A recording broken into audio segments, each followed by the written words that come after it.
Sophie. She's a district vet based at Ivanhoe. Hi, Sophie. Hi, Nick. How you going? I'm very well, thank you. So just remind us, Sophie, what geographic area do you cover in your role?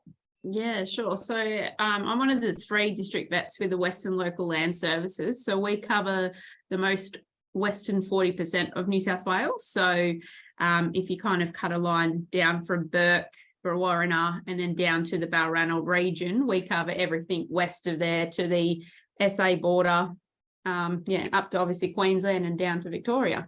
Yeah, fantastic. I know you've got a slide pack ready to go on the broad topic of animal health issues in a wet year. I guess this past 6 months has been fairly abnormal for you and your colleagues. Yeah, it sure has. It sure has. All right, well, just before we begin, we acknowledge the support of the New South Wales Local Land Services and the Australian Government's National Land Care Program in bringing you this today. And we also need a disclaimer. The information we're providing today is of a general nature, and you do need to get your own advice tailored to your specific needs rather than rely wholly on what you hear today. We can take questions in the chat box as we go. Otherwise, text them in or put them in the chat and we'll ask them at the end of the presentation. Over to you, Sophie. Can you share your screen and make a start? Thanks, Nick. Can you see my screen Yes. now on? Perfect. Yeah, looking good.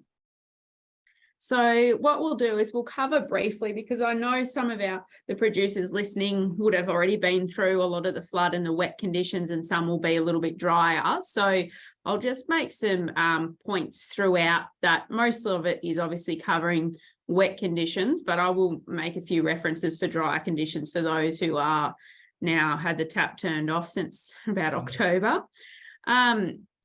I suppose the first thing we always start off with when we're talking about livestock issues in flood are, and a lot of people would have already been through this or seen this if they're along the rivers and creeks, is standing floodwater, and stock standing in floodwater is our main concern for welfare, particularly for the stock.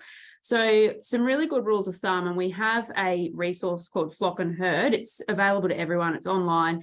It's case studies by New South Wales district vets and some other DPI staff who actually have seen lots of different types of cases. There's a really good one called Floodwater and Livestock. Basically, the prognostic factors that we look at when we're doing a veterinary assessment for livestock that are standing in water, have been standing in water, is anything that's been standing in water for longer than 5 days has a fairly low prognostic factor, mainly because of feet issues, which we'll go through in a second.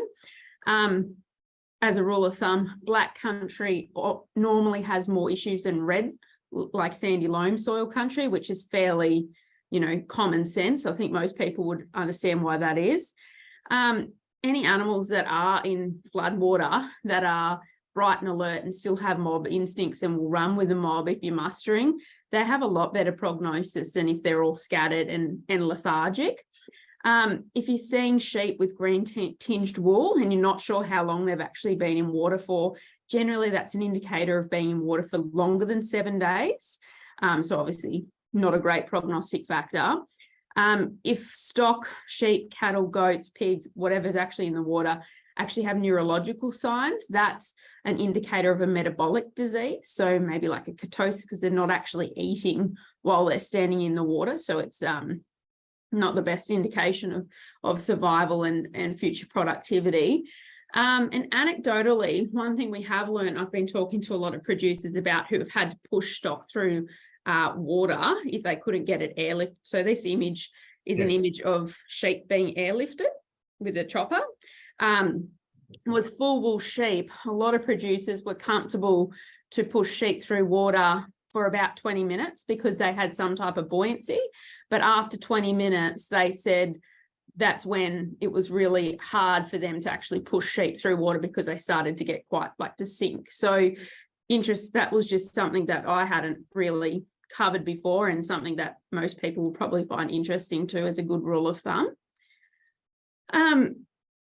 Animal health issues in floodwater. Lameness is always the biggest thing like we see as vets when we're doing animal health assessments. So this is a really good indicator. It was actually a case study done in Central West of 800 head, I think it was about 800 head of crossbred ewes that got stuck in floodwater for 5 days. There was 550 head who actually got recovered and had a vet assessment. And what the biggest indicator of their future productivity, even with pretty significant veterinary intervention with having antibiotics, standing sheep in chlorhexidine, so an antiseptic foot dip, and treating lesions for Flystrike, because that's a massive issue, because when obviously sheep or cattle or goats are standing in water, their skin integrity is reduced because it becomes macerated, just like our fingers. If we're in the water for too long, they become quite macerated. That means they're more prone to having like penetrating injuries or bacterial kind of colonization of the skin, and they'll get splits and stuff in their skin, particularly if you're seeing the skin bear away from the coronet band, so above those claws. That's a really poor prognostic indicator. So these sheep here, this mob of sheep, of the 550 that were recovered, about 55% over a period of months had to actually be euthanized because they couldn't repair or they couldn't heal their coronet band back, even though they were getting really intense veterinary treatment, whether it was they weren't fit to load or they weren't actually able to recover because they had hoof conformation difficulties or ongoing stress. So that's like one of the biggest things to look at. If stock have been standing in water for 4 to 5, 6 days, if anything has a break in their coronary band skin, then that's something that I would probably get a veterinary assessment for, potentially for euthanasia.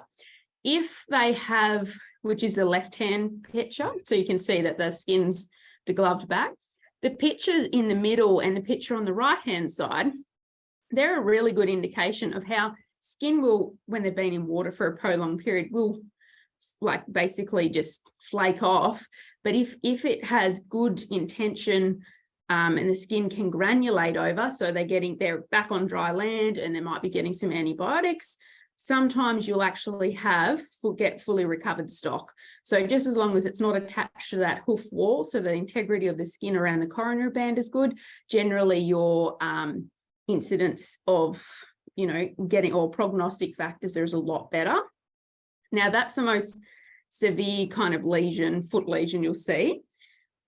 What we are seeing more of as district vets at the moment is what we call interdigital dermatitis. So the pictures on the right-hand side, the top one, it's interdigital dermatitis, and most people would know that as scald. So it's obviously the reddening between the two claws on the hoof. It's basically, it will self-resolve. If that sheep gets put onto a dry red sandy hill, if you have one, or a dry red sandy paddock, that will self-heal, and there's no underrunning of the sole whatsoever. This year, even stock that haven't been in floodwaters, but we've had that rain up all through the spring, we've had a lot of foot abscess, and we're still seeing the remnants of foot abscess. Even in our really pastoral zones, we're still seeing a lot of foot abscess. So the way you can have a look at foot abscess and check that it's foot abscess, which is the picture on the right down the bottom, is that it's only affecting one claw usually. Sometimes it'll be at the bottom, like on the sole, but a lot of the times it could be at the toe, or it'll actually burst out around the coronary band, and you'll see that there's a sinus where the pus will come out.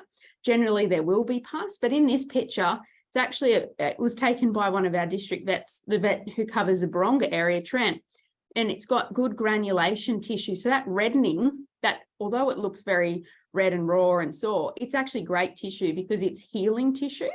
So you can see that although it's come in from the center of the hoof, like across the heel, it's actually really good healing tissue. So that's a foot abscess. The best way for treatment for those is pairing them back. Pair it back, get them to stand on some good solid ground, plus or minus a foot bath sometimes can be helpful as well. And in really severe cases or animals with really high values, so like rams that we really need them to be sound, some antibiotics from your private practitioner, like private vet's helpful. We, touch wood, luckily haven't seen any virulent foot rot in our region, but to give people an understanding that haven't seen virulent foot rot before, in New South Wales, it's a notifiable disease. I believe in South Australia it is as well. Yeah.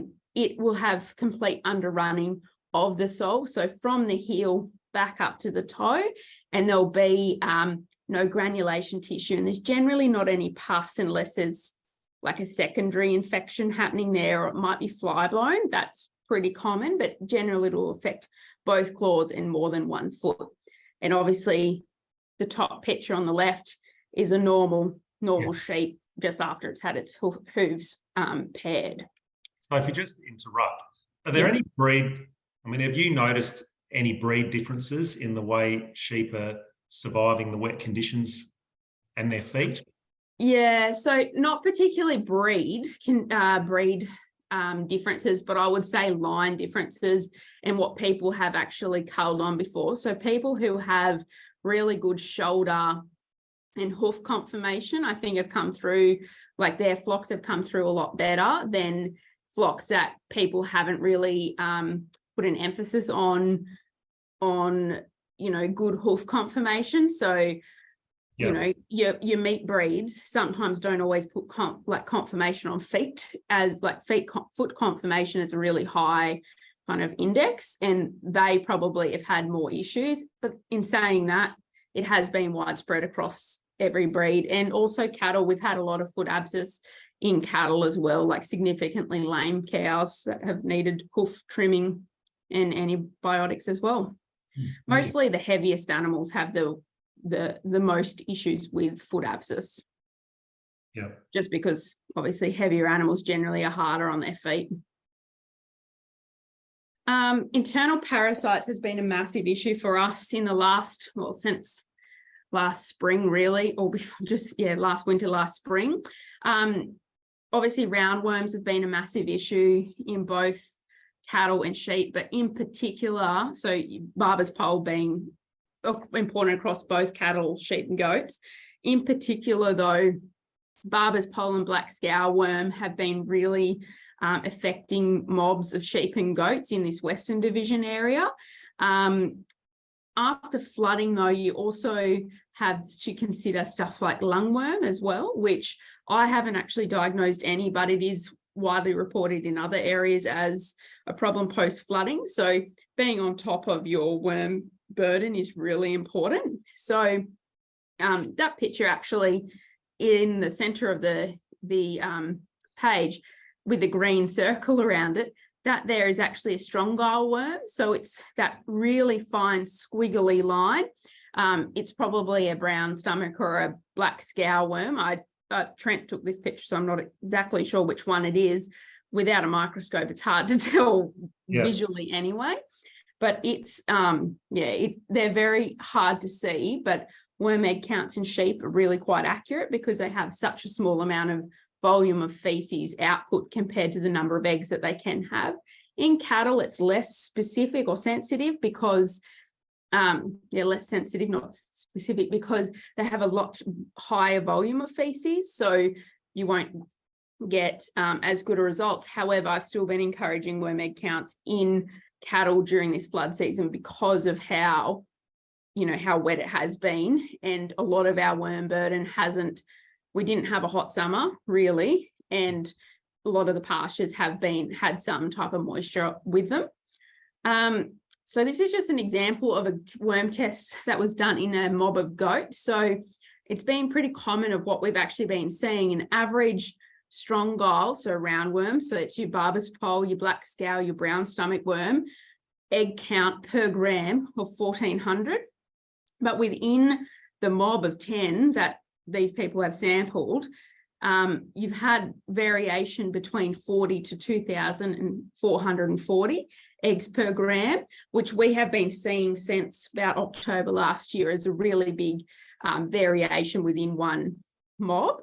And that's probably to do with individual animal susceptibility to worms, but also their gestational state and also what they've been grazing previously. So that's quite common. This is the worm egg count culture. So strong guile worms the eggs can't actually be recognised as different species without actually culturing them and looking at the worm that actually then pupates. So, but for these goats, Barber's pole had 37% of the worm burden. Black scour worm was 56% and 7% was brown stomach worm. Interestingly, this is a different type of worm. Like, this is a different mob. It's actually some sheep. Most of the worm burden, this is a recent one that we've actually just done in our kind of southwest region, so across the SA. The black scour worm was 97% and 3% brown stomach worm, and there was no Barber's pole found there. So quite interesting on that regard. So it's always good to get the culture as well if you are doing a worm egg count. This is also one that was from a mob of sheep that had been drenched, but we wanted to check 10 days post-drenching that the drench had actually worked. So we just did another worm egg count, this individual worm egg count. You can see that there's significant reduction in those worm count numbers, they were quite high before, so they've had good reduction. So doing a drench check in these types of conditions is really important, particularly because a lot of our producers wouldn't normally drench. Leptospirosis is something that we've had a few diagnoses of this season so far, and I hazard a guess we're going to have more over the next coming few months. So leptospirosis is bacteria, so it generally affects cattle. It's its best environment is warm, moist, wet environments that basically harbour the bacteria, and cattle pick it up from ingestion of infected fluids. So that might be urine from an infected animal, or if an animal has it and has a late-term abortion, because that's one of the clinical signs of it, that amniotic fluid can pass it on. So the two that we're most concerned about in cattle herds are Leptospirosis harjo, which is the cattle form, and Leptospirosis pomona, which is the pig form. The reason why, first of all, we're worried about it, or we like to know what's happening with it, is because it's actually a zoonotic disease. So it can be passed on to humans.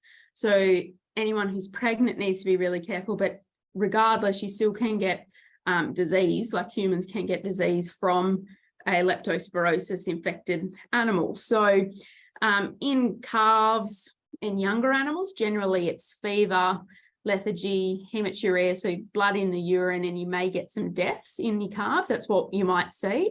Whereas in adult cows, you might not see anything other than you might get a reduced reproductive rate, or you might get some late-term abortions or a drop in milk production as well as clinical signs for it. On the positive though, if you're using a 7-in-1 vaccine for your cattle, you're actually vaccinating against it. So I do encourage everyone to use a 7-in-1 instead of just a 5-in-1 for cattle, particularly if you've got a pig problem. It's really important. And this year, numbers of leptospirosis has come back higher than we have seen in other years. The other big one that we've been seeing a lot of in sheep, kind of the floodplain area, but also any area where there's been a lot of mosquitoes, is Mycoplasma ovis. Typically, we would only see this post-lamb marking, 4 to 6 weeks post-lamb marking in lambs. You'd get like a tail in your mob, some would be anemic, some would have jaundice. So in this picture, the jaundice is the yellow part of the eye, which is normally white. You can see that. This year, though, mosquitoes are spreading it. It's a bacteria, and basically it lives in the red blood cells and breaks them apart, so they become anemic.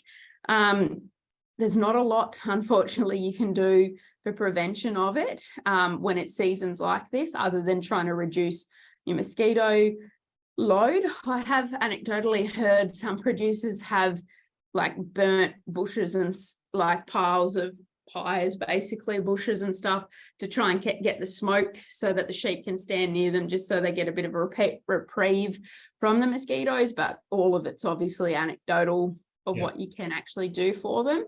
But Mycoplasma ovis, it's a watch and wait, low stress, 6 weeks, at least 6 weeks low stress, and it'll be very cyclic in your mob because it takes 6 weeks for one animal to get over it. But if they're infected and a mosquito bites them and then bites their flock mate, then it's another 6 weeks for that. So it's a disease that you kind of have to ride out, but it's one definitely to watch, and just rule out that, you know, they don't have scour, like they don't have a worm burden. If they are doing poorly, let's rule out Mycoplasma ovis, and you can detect it on a blood test. So your vet can come out, do a blood test, can do a blood smear or a PCR at the lab, and you'll have a good diagnostic indicator there. So stock that are healthy tend to ride out the disease a bit better than those that are under some sort of stress from, for example, worms, do they?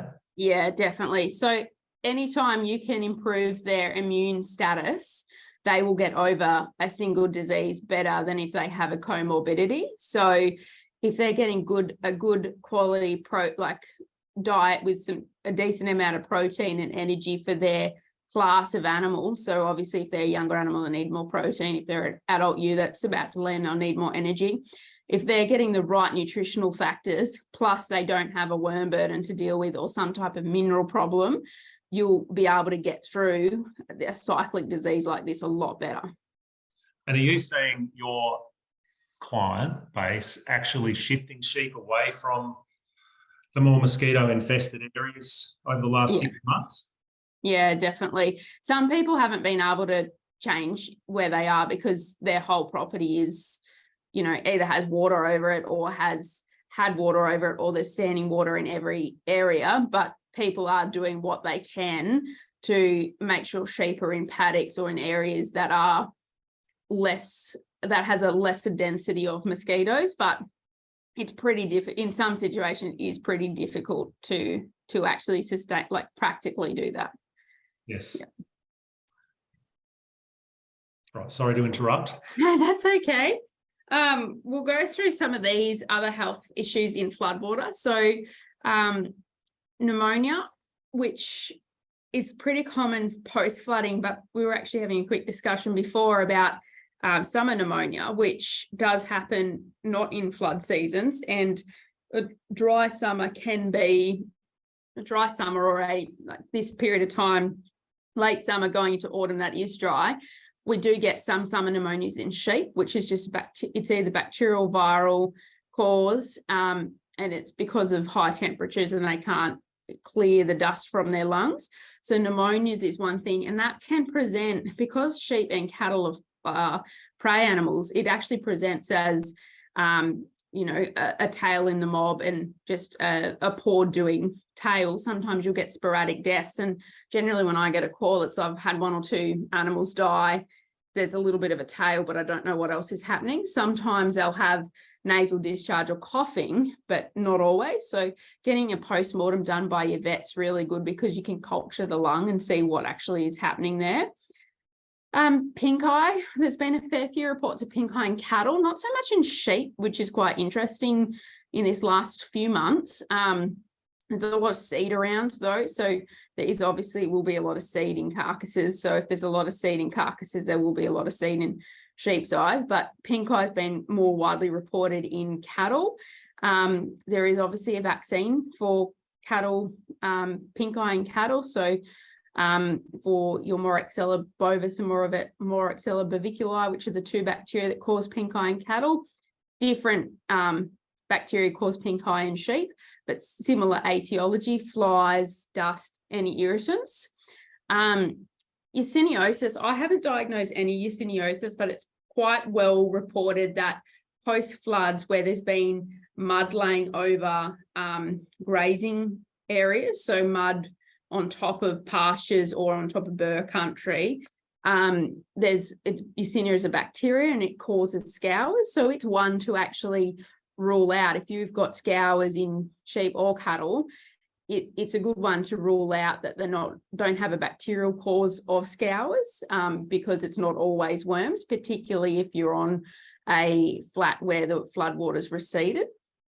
Blackleg, it's a clostridial disease. These are actually pictures of a cow that Trent, the district vet from Baronga, took that had blacklegs. So blackleg's a clostridial disease. It's a toxin basically, or a bacteria that gets into the skin. Generally, it will be if stock have been standing in marshy conditions or floodwater conditions and the bacteria gets through the skin, bacteria will localize into the muscles. And then when they come into the yards, for instance, and they get a bit of bruising because we're drafting them or, doing a management procedure, they'll actually toxin release and they'll get gaseous, like gangrenous, like lesions basically down their leg. And generally we'll see it as a sudden death, but you can actually feel gas underneath the skin. So vaccination with your 5-in-1 or 7-in-1 will obviously prevent that. Botulism is always a risk post floodwater receding, just because of the rotting vegetative and sometimes bone matter, like bones that are down there. It's not always just from the phosphorus deficiencies, because that's a typical botulism we see, but that can be a problem. There is actually a botulism vaccine for cattle.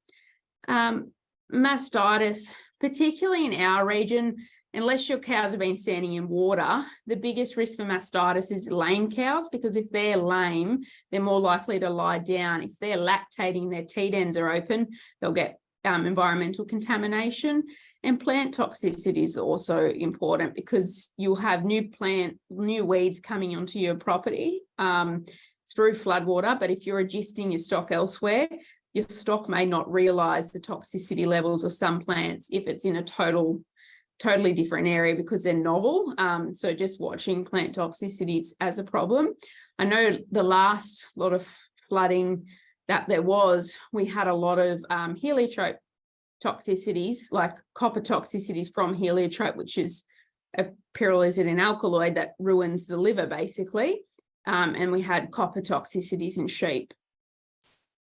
Flystrike is obviously an issue with flooding in terms of lesions, but also we've had quite a wet season in the last fly season. I'd just like to draw everyone's attention to the Flyboss website. It's a free website that's managed independently, and it has some really great resources on there for like risk simulators, what chemicals are actually available, managing chemical resistance. There's lots of different things actually in there that can be quite helpful for producers, particularly too if you just want some individual advice. It can help you actually determine where to get that from as well, and not being biased by a particular company. We'll go to grazing on stubbles, because I know a lot of people will be grazing on stubbles or almost finished grazing on stubbles now. The biggest tips that I have for grazing on stubbles, firstly is assessing, is there a nutritional gap for your stock? So what class of stock have you got? Do they actually have enough feed and grain and leaf left on the stubble, depending what stubble it is, to sustain them?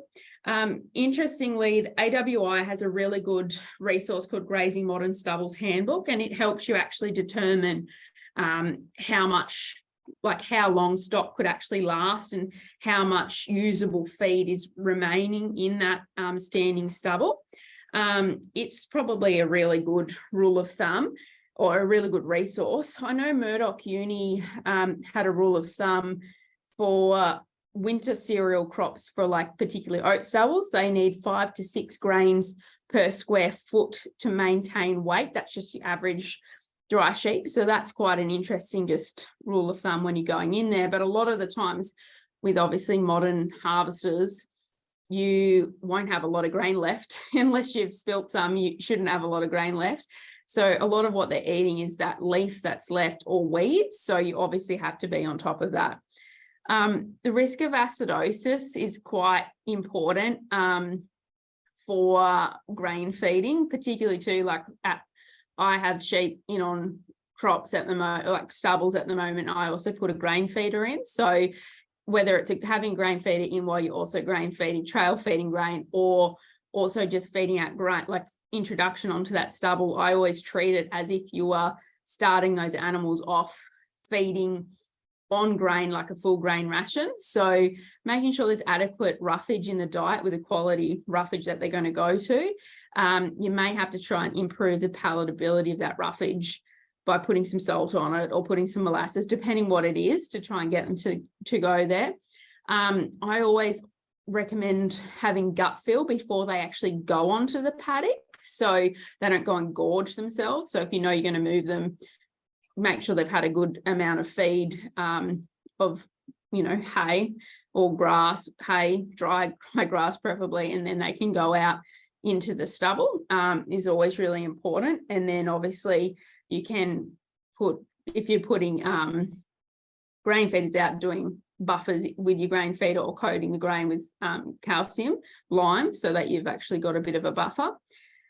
Like I said before, weeds are an important one when you're doing feeding on stubbles, particularly if we've had summer rain, because cathead and heliotrope are massively prevalent. Well, in our areas they are, so they probably will be across to you guys too. So that's always a problem, just to watch and see what they're doing and making sure they're not becoming lethargic or they're not becoming isolated, because generally you'll see one or two prior to the rest of the mob or herd get crook before it, unless it's something like nitrates, obviously. Urolithiasis. Pardon?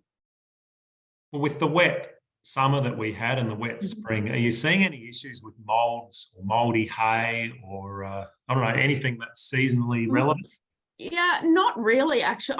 We haven't seen a lot of it. In saying that, in our region, we don't have a great deal of producers who having the stubbles in, like, to actually graze on.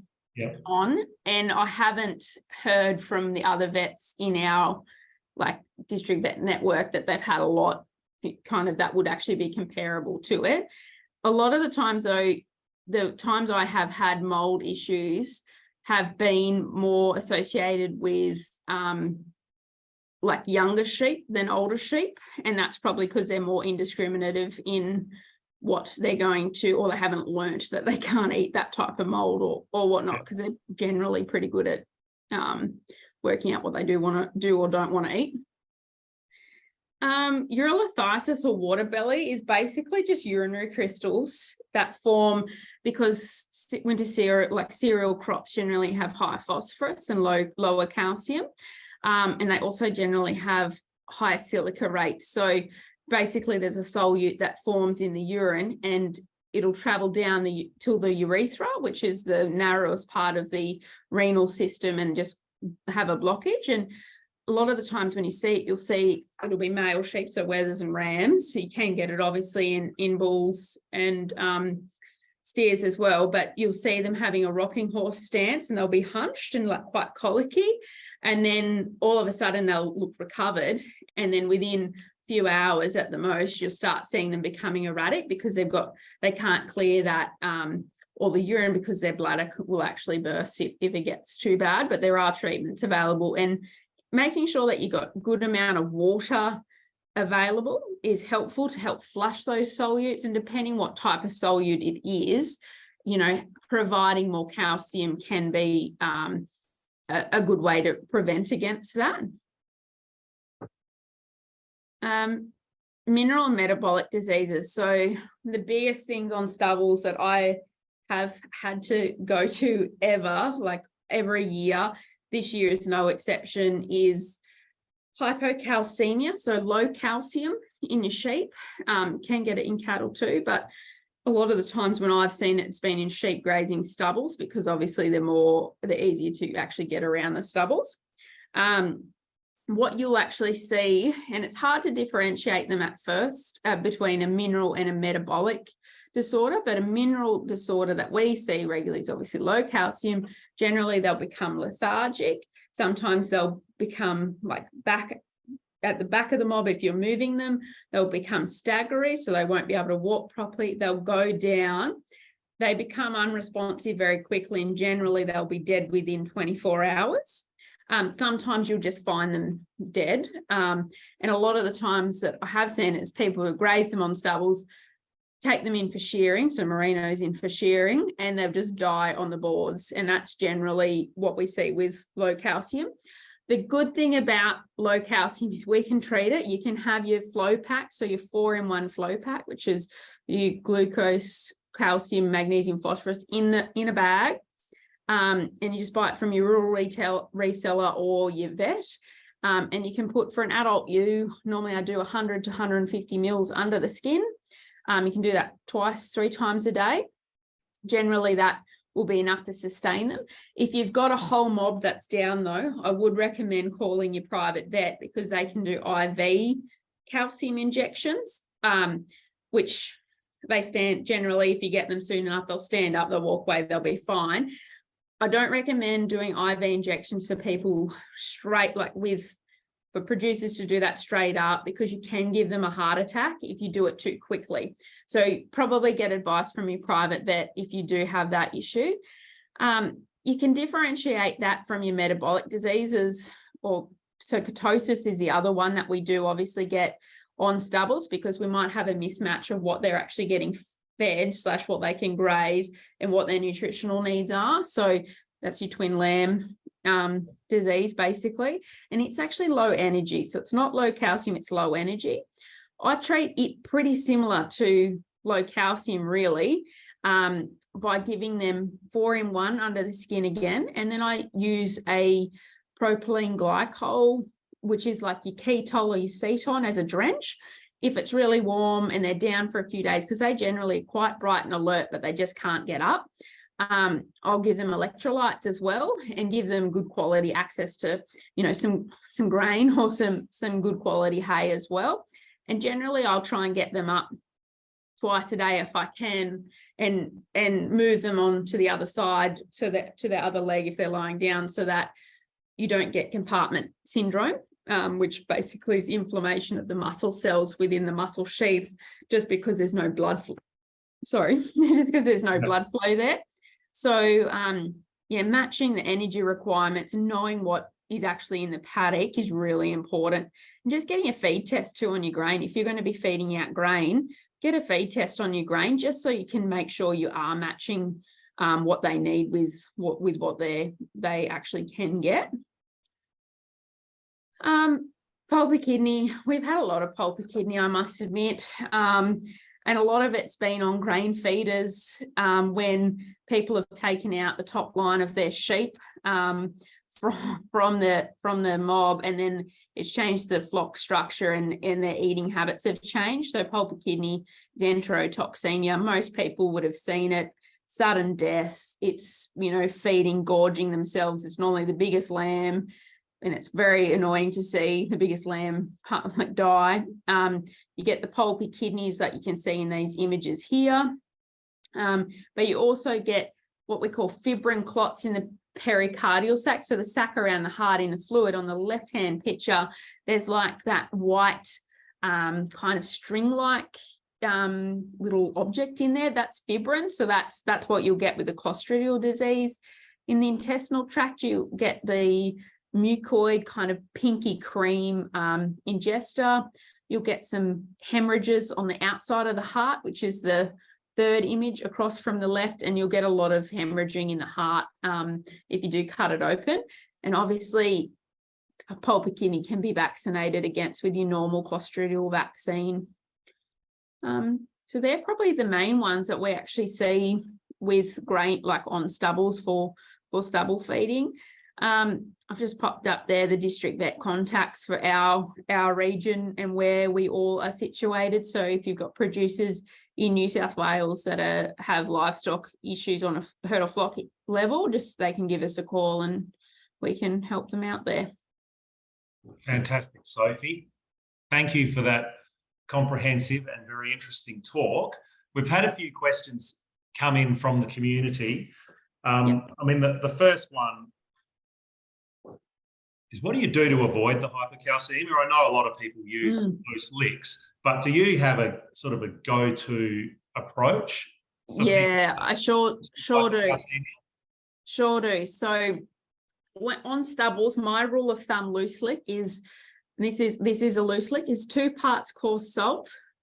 Yeah. 2 parts stock lime, because that's obviously the calcium, and 1 part I use Scours mag, because the magnesium actually helps the uptake of the calcium.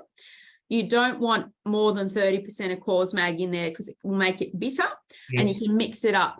The only problem, or there's 2 problems with that loose lick, which is the cheapest one. Like I use it at home. It's the cheapest one to do. You have to wear a mask when you're mixing it up because it's very powdery and it'll like irritate your respiratory system. And the second one is if you're getting any dews or any rain, it goes rock hard, which all you have to do is like with a shovel. I just have mine in like a 20-litre drum or like a lick feeder. I just break it up and they'll still eat it, but it does go hard if it gets wet at all. You can buy prefabbed watertight loose licks, which sometimes I do if I know I'm going to be really busy and it's going to rain or we're going to have dews.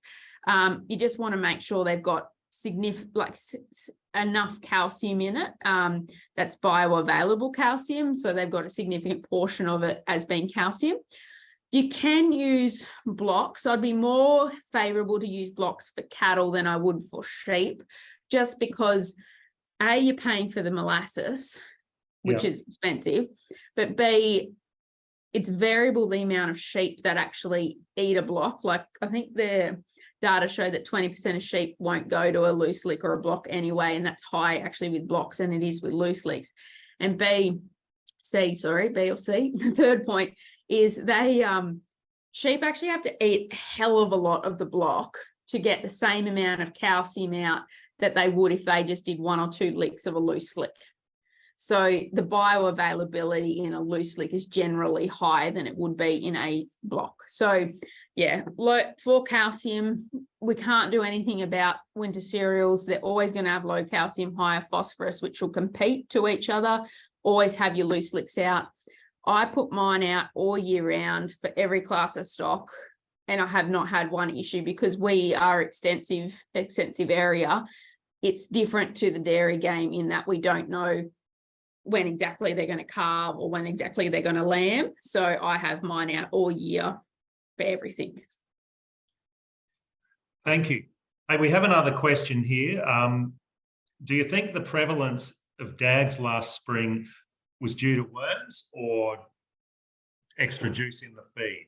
Yeah, possibly both. And I must admit, we have, even in areas where there wasn't floodwater sitting, but there was significant rain, there was DAGs on sheep that you wouldn't expect to have DAGs. So in that situation, if you've got DAGs in your sheep, I would do a worm egg count just to rule that out, basically. But bacterial infections and nutritional changes in the feed can obviously also make DAGs a problem.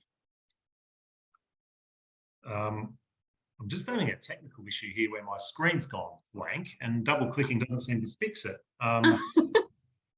But Sophie, oh no, here we are, we're back. Got them?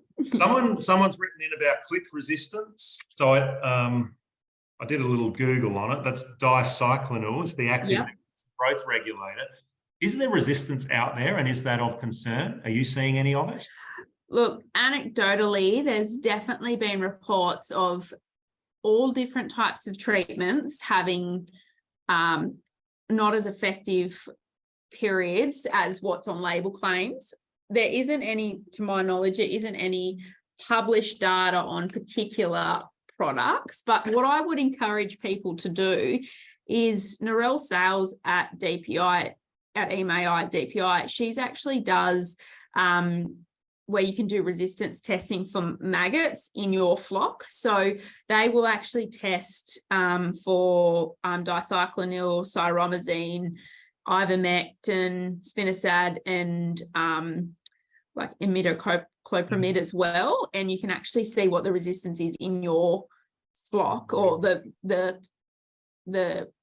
maggot population that's affecting your flock. You can see what the resistance is in that, particularly too, because it is quite site located specific, because they will generally, if you've got a maggot issue or a fly strike issue, it works within a 5K radius.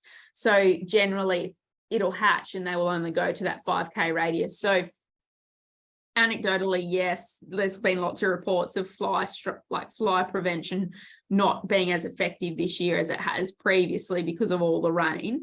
But on that back of that, I would just encourage people to get in touch with Narelle to be able to do some actual testing on their own property.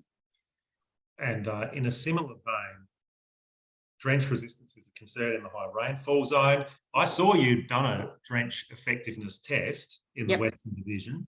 Is there any drench resistance in the Western Division where you hardly drench? Where, sorry? Oh, well, in your patch. In my patch, have I seen any? Yeah. I personally have not, but in saying that, with people drenching more and more frequently and people now purchasing in stock from other regions more frequently, I would expect that it will become more of an issue. So I still, if anyone drenches, particularly too, because a lot of people will use an anthelmetic that's like a pour on or a needle because it's easier, because it's only got one active. I always recommend that they actually do a drench check or periodically do worm egg counts just to make sure they're not getting a resistance. Still, gold standard is multi-actives, oral drench, multi-actives, so that you're going to really reduce that worm burden. But if we get a few really hot summers, a lot of those worm burdens would be desiccated, really. Yes. Got two questions left here. Can you have a low maintenance flock if your sheep are unmulesed? Now, I know that's a tricky question for you, Sophie, but have you got any views on that? I would say yes, but before you just don't mulese your sheep, I would really do your research, really think about when all your management and husbandry procedures occur and when they could occur, what chemicals you have available to you to use, and also have a big emphasis on breach and wrinkle scoring in your mob. And you may have to do some genetic selection before you just launch off onto that abyss. I would really encourage anyone who wants to go down that path or needs to go down that path quickly to engage either their private vet or a consultant, someone that has some really good background in it to help you just kind of soundboard what happens on farm, but also the theory behind it. And also AWI has some really great resources as a start point. But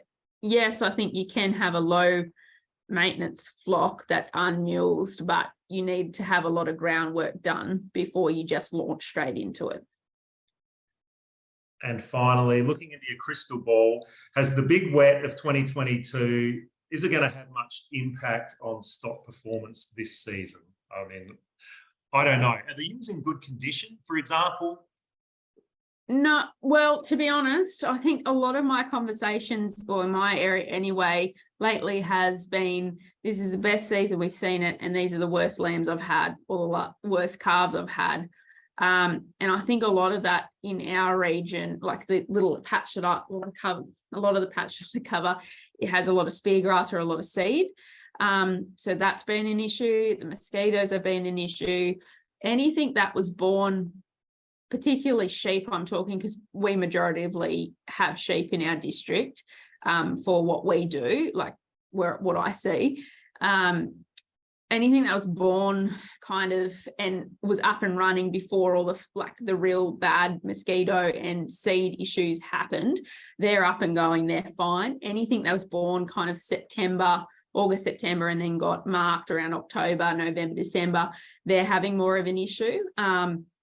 So I'm actually, a lot of my work at the moment has been just poor doing lambs and calves or poor reproductive rates and just trying to decipher what that's actually from. And I think a lot of it probably has been from seed and Mycoplasma Ovis and worms. But everything's a case by case basis. But we have good years with a lot of rain and we're going to get a lot of seed and a lot of, you know, there'll be a lot of mosquitoes and whatever else that's happening there out there at the moment. And I suppose the energy and protein density in a lot of the feeds was lower this year. So maybe quality was an issue. And we saw that. We went on a roadshow with Hamish Dixon promoting some feed testing work that we've been funded to do. And we certainly saw that some of the feed tests had come back worse than usual and heard that story. Yeah, definitely. And I've seen that too, like both more intensive, like cropping country, but also the feed quality of what's in extensive like rangeland systems too has been pretty dismal compared to what it has been in previous years. But I think that, the rain's probably affected a lot of that. But in saying that, I'm also not an agronomist. So an agronomist would have a better answer to that, I think. Yes, well, let's hope for just the right amount of rain to help our livestock recover in the coming months, Sophie. Thank you for a masterful presentation and for, I think your district is in good hands, Sophie. Thank you. Thanks for bringing some of your knowledge to our membership.